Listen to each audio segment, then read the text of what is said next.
പുതിയ നേട്ടവുമായി വിഴിഞ്ഞം തുറമുഖം. തുറമുഖത്ത് നിന്ന് കേരളത്തിലേക്കും തിരിച്ചുമുള്ള കണ്ടെയ്നർ കവാടം തുറന്നു.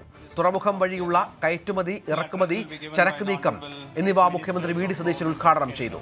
ലോകത്തിലേക്കുള്ള കേരളത്തിന്റെ വികസന കവാടം തുറന്നുവെന്ന് മുഖ്യമന്ത്രി പറഞ്ഞു. ഇത് ലോകത്തിലേക്കുള്ള കേരളത്തിന്റെ വികസന കവാടമാണെന്ന് തുറന്നിരിക്കുന്നത്.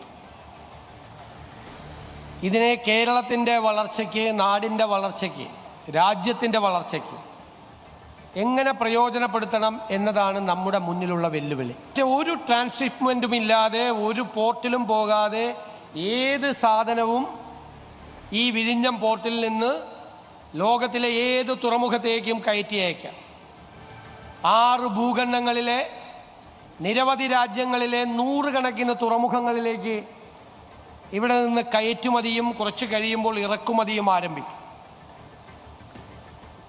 നമുക്ക് ഇന്ത്യയിലെ തന്നെ നമ്പർ 1 ഓട്ടോമേറ്റഡ് സിസ്റ്റമാണ് വിഴിഞ്ഞത്തുള്ളത്.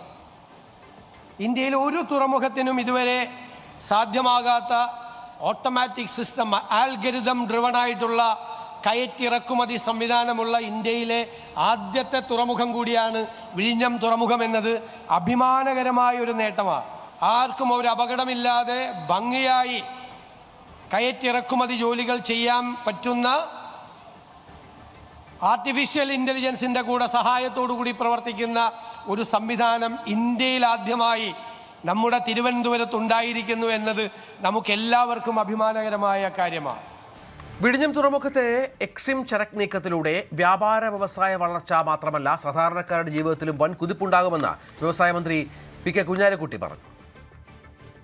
ഞങ്ങൾ കഴിഞ്ഞ ദിവസം ചേർന്ന് ഈ വിഴിഞ്ഞത്തും പരിസരത്തുമൊക്കെ ആവശ്യത്തിന് ലോജിസ്റ്റിക് പാർക്കുകളും അതുപോലെ തന്നെ മറ്റു സൗകര്യങ്ങളും ഉണ്ടാക്കാൻ വേണ്ടി യുദ്ധകാല അടിസ്ഥാനത്തിലുള്ള കാര്യങ്ങൾ പ്ലാൻ ചെയ്തിട്ട് അദ്ദേഹം പറയും. ഞാൻ കൂടുതൽ പറയുന്നില്ല. പക്ഷേ ഒരു കാര്യം രേഖപ്പെടുത്തേണ്ടതുണ്ട്. കേരളത്തിലെ ജനങ്ങളുടെ, സാധാരണക്കാരുൾപ്പെടെ ഉള്ള എല്ലാവരുടെയും ജീവിതത്തിൽ മാറ്റം വരുത്താവുന്ന ഒരു നിമിഷമാണ് ഇത്.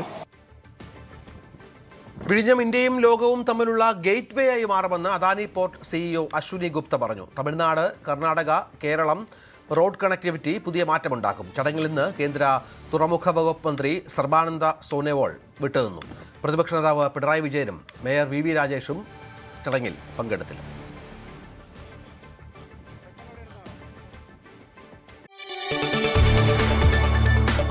കൂടുതൽ വാർത്തകൾക്ക് News 18 Keralam YouTube channel subscribe ചെയ്യുക.